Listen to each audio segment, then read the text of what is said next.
Cinquième étape dans notre carême 2022, consacrée à l'hymne à la charité ou l'hymne à l'amour de saint Paul, en première lettre aux Corinthiens et commentée par le pape François dans sa lettre apostolique « La joie de l'amour ». Il est bon que ce texte choisi par beaucoup de jeunes mariés pour leur mariage ne soit pas oublié après la cérémonie, mais puisse servir en cours de route de repère, de textes vers lesquels on se réfère pour voir où on en est dans cet art d'aimer. Alors c'est un petit peu à cela que nous allons nous livrer aujourd'hui encore. Alors avec ce paragraphe sur l'amabilité. Le pape dit sur cette nouvelle étape, aimer c'est être aimable. Aimer c'est être aimable. Alors l'amabilité pourrait peut-être paraître un petit peu vieillotte, un peu d'un autre âge. Or nous découvrons, nous dit le pape François, que celui qui aime déteste faire souffrir les autres. Ça, c'est pas vieillot. C'est pas vieillot, et il ajoute ses manières, ses mots, ses gestes sont agréables et non pas rigoureux ni rigides. Je trouve qu'on est toujours très admiratif lorsque, rencontrant un couple, on sent, on pressent dans la relation de ce couple beaucoup de délicatesse, beaucoup d'attention, beaucoup de prévenance. Alors qu'à l'inverse, quand on rencontre un couple et qu'on sent une relation assez rude, assez dure de l'un avec l'autre, quelquefois on ressent un peu d'inquiétude. On se dit, bien sûr, il y a des couples qui s'aiment mais qui ne se le montrent pas et qui se provoquent en quelque sorte. C'est leur manière peut-être de se dire qu'ils s'aiment. Mais on a un petit peu peur qu'avec le temps, ça finisse par user quand même, l'amour et la relation. Et il serait à craindre que, rencontrant quelqu'un qui au contraire manifeste beaucoup de prévenance, beaucoup de respect, eh bien l'un des deux détourne son regard et que le suivant et que le second n'ait plus que ses yeux pour pleurer. Donc cette attention à la relation dans l'amour paraît tout à fait intéressant et important. Et alors le pape écrit ceci: chaque jour, entrer dans la vie de l'autre, même quand il fait partie de notre vie, demande de la délicatesse, une attitude qui n'est pas envahissante, qui renouvelle la confiance et le respect. Alors il ajoute, cela suppose un regard de bienveillance, cela suppose de ne pas sombrer dans le pessimisme. Le pessimisme fait beaucoup de grabuge quand il consiste à ne voir que les défauts des autres ou les erreurs des autres. C'est vrai dans la vie de famille, c'est vrai aussi dans la vie sociale. Et je cite de nouveau le pape, celui qui aime est capable de dire des mots d'encouragement, de réconfort, qui fortifient, qui consolent, qui stimulent. Ce qui vaut pour la famille vaut aussi pour la société. Nous sommes très souvent, les uns et les autres, menacés de toujours avoir un regard négatif sur la société qui, sur les gens qui. Et les chrétiens en particulier, nous sommes quelquefois très exigeants et très larmoyants sur ce qui nous entoure, étant peu peut-être contemplatifs de ce qu'il peut y avoir de beau dans ce monde qui est le nôtre aujourd'hui. Bien sûr, il y a des choses qui nous soucient, mais est-ce que nous avons ce regard bienveillant d'abord sur ce monde qui est le nôtre? Le pape insiste beaucoup sur le regard que Jésus porte sur les gens de son temps, sur les mots qu'il a pour décrire ce regard. Il cite des mots comme « Aie confiance, mon enfant ». Grande est ta foi, lève-toi, va en paix, soyez sans crainte. Et il conclut, les paroles du Christ ne sont pas des paroles qui humilient, qui attristent, qui irritent, qui dénigrent. en famille, apprendre à parler ce langage de Jésus, mais le parler aussi dans la société. Il me semble que dans le temps que nous traversons, qui est celui des élections,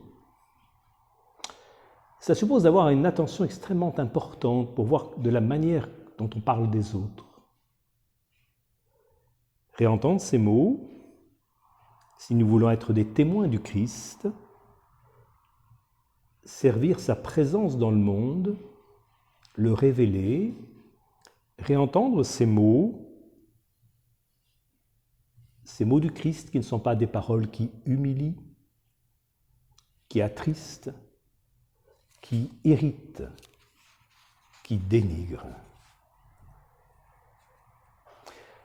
Alors pour en finir avec peut-être quelques témoignages issus de la vie de la famille Martin, j'aurais pensé à cette réflexion de Céline à propos de son père lorsque devenue beaucoup plus grande.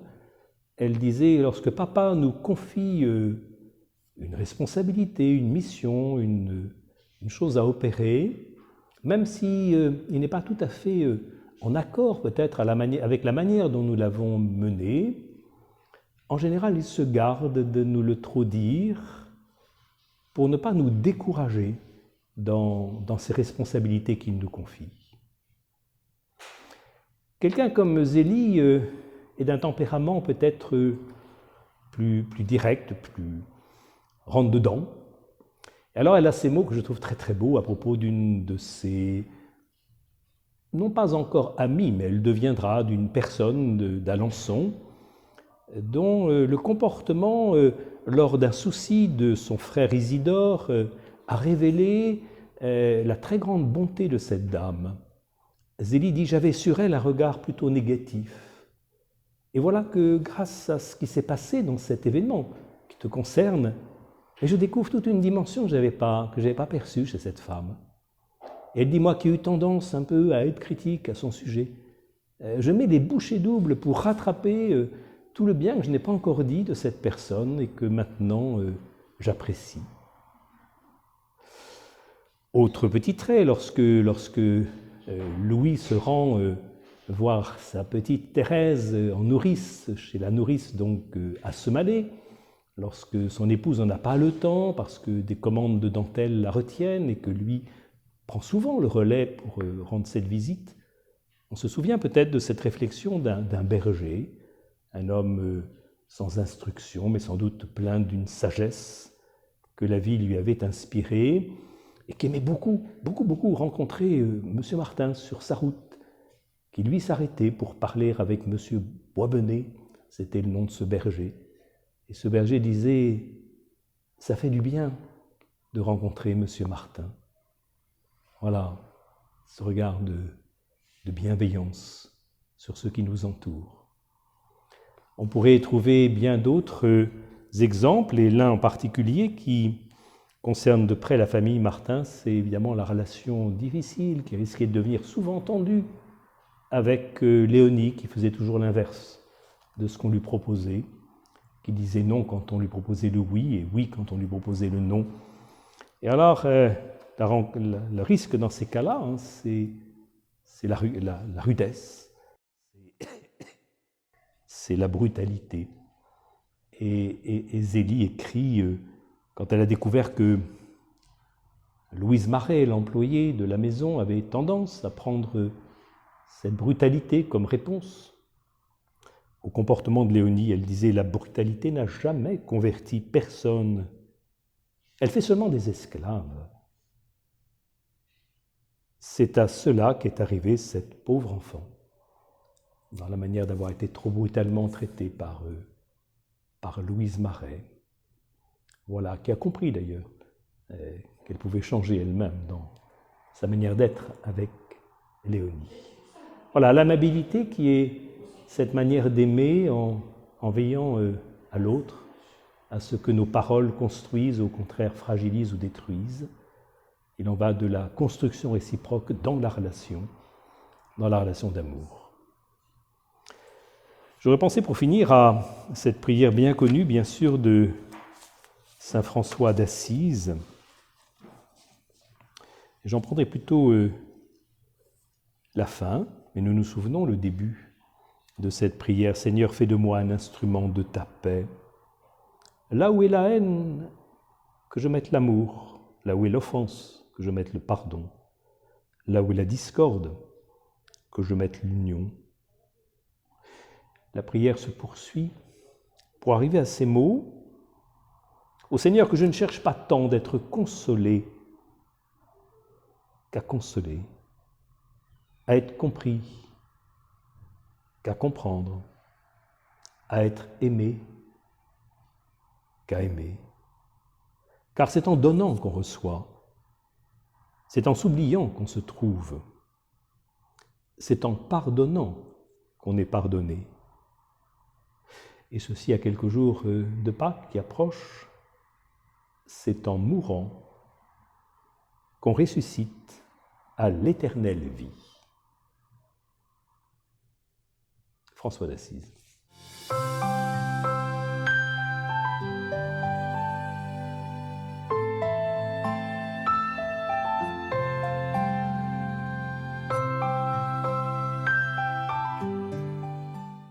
Merci à vous pour avoir regardé la vidéo. Voici d'autres vidéos produites pour le Sanctuaire d'Alençon. Et pour rien manquer à notre actualité, abonnez-vous juste ici.